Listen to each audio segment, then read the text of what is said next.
Hello everyone, welcome to my channel computer Shiksha academy. तो बच्चों, आज हम लोग स्टार्ट करते हैं चैप्टर नंबर 2। वैसे चैप्टर तो आपकी बुक में कुछ और है, सुमिता अरोरा में चैप्टर नंबर 6 होगा, flow of control. Class 11th का ये चैप्टर है, सीबीएसई बोर्ड ये है आपका। ठीक है। अब मैं आपको ये बताने जा रहा हूँ कि जो फ्लो ऑफ कंट्रोल होता है, इस चैप्टर में हम लोग पढ़ेंगे कि किस तरह से एग्जीक्यूशन होती है, कि लाइन बाय लाइन भी होती है एग्जीक्यूशन, और लाइन को हम लोग जंप करते हैं, बिना लाइन जंप करे भी होती है एग्जीक्यूशन। ठीक है, तो ये सारी चीजें होती हैं। तो हम लोग that is called a flow of control. ठीक है ना। तो कंट्रोल का किस तरह से फ्लो किया जाता है, मतलब कि अगर कोई स्टेटमेंट लिखी हुई, जैसे ये लाइन लिखी हुई है, आप लोग देख रहे हो कि ये लाइन लिखी हुई है, और मैं पहले इस वाली लाइन को रीड करता हूँ, फिर इस वाली लाइन को, फिर इस वाली लाइन को, फिर दैट इज कॉल्ड सीक्वेंस में। आप ये सारी लाइनों को सीक्वेंस वाइज रीड करता हूँ। ठीक है। इसी तरह से जब लैंग्वेज, हम लोग कोई किसी भी लैंग्वेज में कोई प्रोग्राम बनाते हैं, तो वो इस तरह से एग्जीक्यूट होता है, या इस तरह से वर्क करता है कि उसका जो मतलब फ्लो, किस फ्लो में वो जा रहा है ना। फ्लो मतलब एग्जीक्यूशन का वे क्या है ना। कि अगर हमें 5 स्टेटमेंट दिए हैं, तो पांचों के 5 स्टेटमेंट एक ही बार में एग्जीक्यूट होंगे, या फिर पहले होगा, फिर तीसरा होगा, फिर पांचवा होगा। That is called a flow, है ना। इसको हम लोग क्या बोलते हैं? फ्लो बोलते हैं। बात समझ में आई कि नहीं? ठीक है। तो यही सारी चीजें हम लोग क्या करेंगे, इस चैप्टर में पढ़ेंगे कि किस तरह से फ्लो ऑफ कंट्रोल हम लोग देखेंगे कि एग्जीक्यूशन का फ्लो क्या होता है। ठीक है। तो चलिए हम लोग स्टार्ट करते हैं फ्लो ऑफ कंट्रोल, राइट। तो व्हाट इज द डेफिनेशन?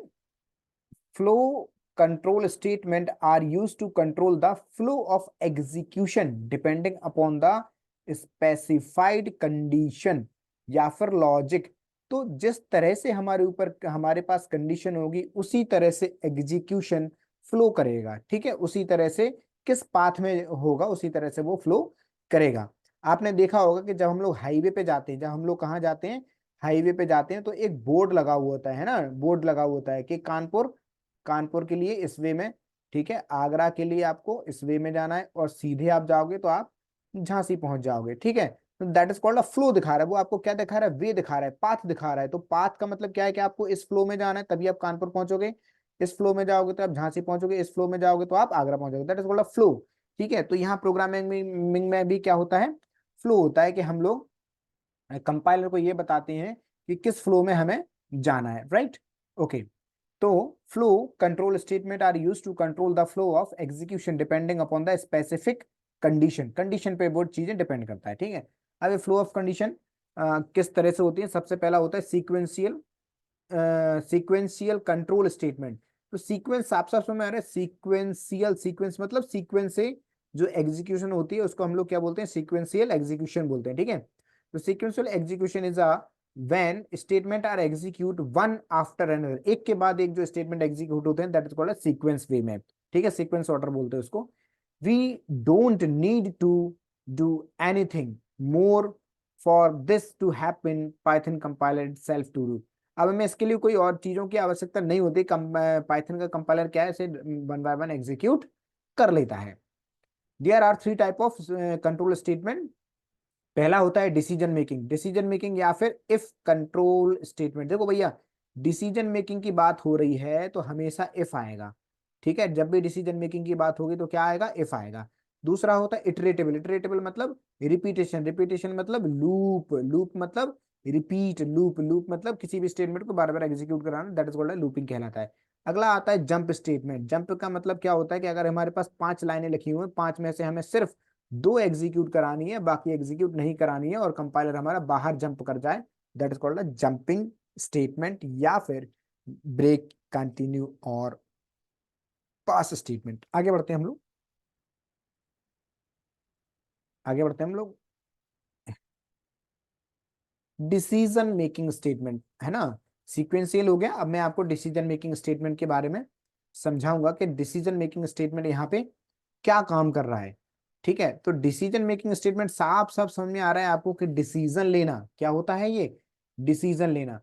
तो decision making statement means decide, decision making statement used to control the flow of execution of the program depending upon the condition. जब भी कोई execution होगी तो वो condition पे depend करेगा, मतलब अगर कंडीशन ट्रू होगी तो वो एग्जीक्यूट होगा, और अगर कंडीशन फॉल्स होगी तो वो एग्जीक्यूट नहीं होगा।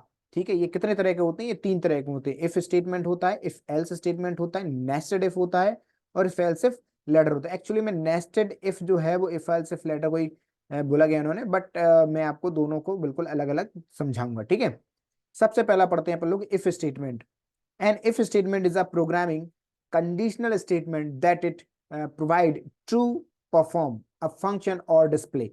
है ना, तो इफ स्टेटमेंट का काम क्या है कि if condition is true, if condition is true, then inside the if condition given the statements are execute। ठीक है, अगर ये कंडीशन ट्रू होगी तो इफ कंडीशन, इसके अंदर जितने भी स्टेटमेंट दिए होंगे वो सारे के सारे एग्जीक्यूट होंगे, चाहे वो 1 दिया हो, चाहे वो 5 दिए हो, चाहे वो 10 दिए हो। बात समझ में आ गई कि नहीं? ये सारे के सारे क्या होंगे? एग्जीक्यूट होंगे अगर ये कंडीशन ट्रू होगी। तो इफ की ये मैंने आपको ये बात बता दी। ठीक है, तो डिसीजन मेकिंग कितने तरह के होते हैं? 4 तरह के हैं। इफ स्टेटमेंट मतलब सिंपल इफ एल्स होता है, नेस्टेड इफ होता है, इफ एल्स इफ लेटर होता है। चलिए हम लोग आगे बढ़ते हैं अब।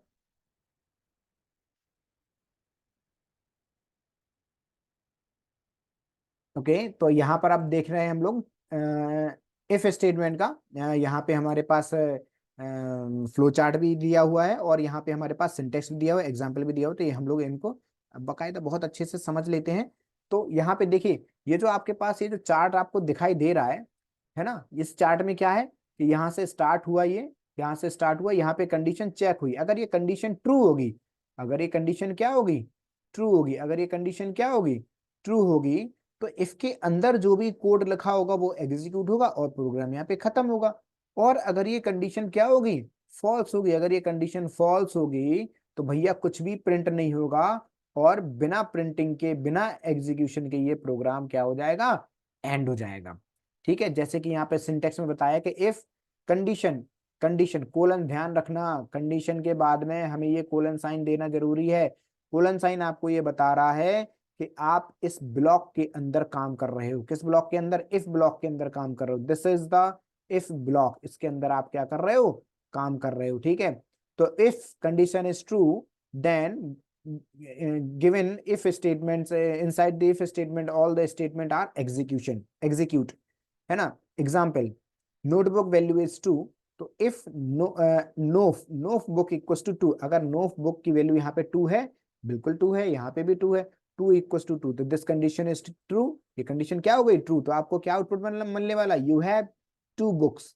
है ना, तो क्या मिलने वाला है आपको? यू हैव 2 बुक्स आउटपुट आपको मिलने वाला है, राइट।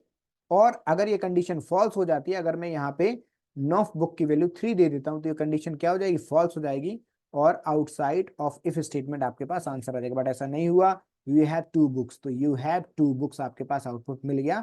कुछ बात समझ में आई या नहीं आई? इसका सीधा सीधा मतलब ये है कि अगर आपके पास कंडीशन ट्रू हो रही है ना, अगर आपके पास कंडीशन क्या है? ट्रू है, तो अगर आपके पास ये कंडीशन क्या हो रही है? ट्रू हो रही है, ये कंडीशन अगर ट्रू है, तो इफ कंडीशन के अंदर, इफ ब्लॉक के अंदर जितने भी स्टेटमेंट दिए होंगे वो सारे के सारे एग्जीक्यूट हो जाएंगे। अगर फॉल्स होगी तो फिर इफ के अंदर वाले स्टेटमेंट एक भी एग्जीक्यूट नहीं होंगे और बाहर वाले स्टेटमेंट एग्जीक्यूट हो जाएंगे। ठीक है, आगे बढ़ते हैं हम लोग।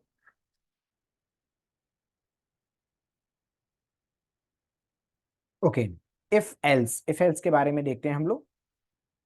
इफ एल्स, अभी थोड़ी देर पहले मैंने बताया कि इफ, है ना, इफ बताया, और मैंने आपको क्या बताया? एल्स भी बताया, एंड सॉरी ओनली इफ बताया, बट यहाँ पे अब इफ और एल्स आ गया। मतलब यहाँ पे क्या है कि कंडीशन ट्रू, ट्रू होने पर भी आपको क्या मिलेगा? रिजल्ट मिलेगा, और फॉल्स होने पर भी आपको क्या मिलेगा? रिजल्ट मिलेगा। बात समझ में आई कि नहीं? ठीक है, तो कैसे? देखो यहाँ पे, in this statement if condition is true, then execute all the statement given inside the if block, otherwise else block statement executes. क्या है इसका सिंटेक्स? है ना, इसका क्या मतलब निकला कि अगर इफ के अंदर कोई स्टेटमेंट दिए होंगे तो वो एग्जीक्यूट होंगे कब? अगर इफ की कंडीशन ट्रू होगी, और अगर इफ की कंडीशन फॉल्स हुई, और अगर इफ की कंडीशन क्या हुई हमारे पास? फॉल्स हुई, तो क्या होंगे, एल्स वाले ब्लॉक एग्जीक्यूट होंगे। तो देखो यहाँ पे if condition is true then set of statement ये एग्जीक्यूट होंगे, और नहीं होंगे तो एल्स वाले में आकर के यहाँ पे ये स्टेट। देखो यहाँ देखो n लेस देन 0, अगर मैं n की वैल्यू यहाँ पे दे दूं 5, तो n में कितना आ जाएगा 5, 5 0 से लेस है क्या, बिल्कुल नहीं है लेस, तो कंडीशन फॉल्स, ये कंडीशन क्या हो गई, फॉल्स हो गई, तो एल्स में जाएगा और इसका क्या आंसर आएगा, n इज पॉजिटिव।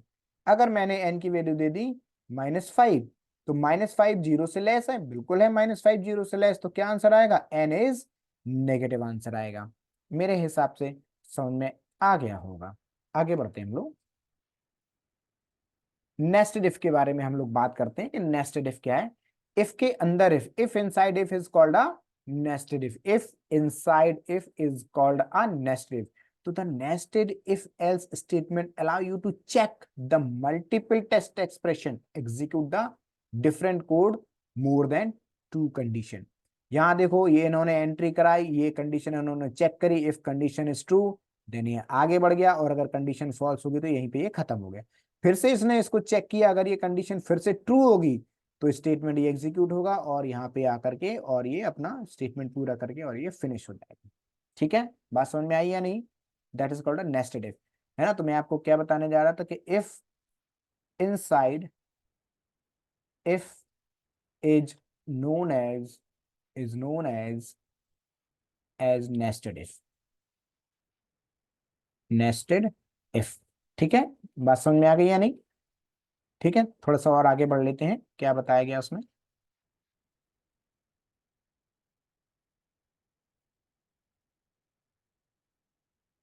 तो दोस्तों आज के लिए इतना ही, फिर मिलते हैं इसी समय इसी जगह ब्रेक के बाद इसी चैनल पे, कंप्यूटर शिक्षा एकेडमी पे। तब तक के लिए नमस्कार, गुड बाय। एंड अगर आपको मेरा कंटेंट अच्छा लगा हो तो लाइक और शेयर जरूर करिएगा, और शेयर कमेंट भी करिएगा। ठीक है, और कोई वीडियो अगर आपको देखना हो या फिर और कोई टॉपिक आपको समझना हो तो आप लोग बताइएगा, मैं इसके नेक्स्ट क्लास में आपको इसके आगे का समझाऊंगा और प्रोग्राम भी समझाऊंगा। थैंक यू बच्चों।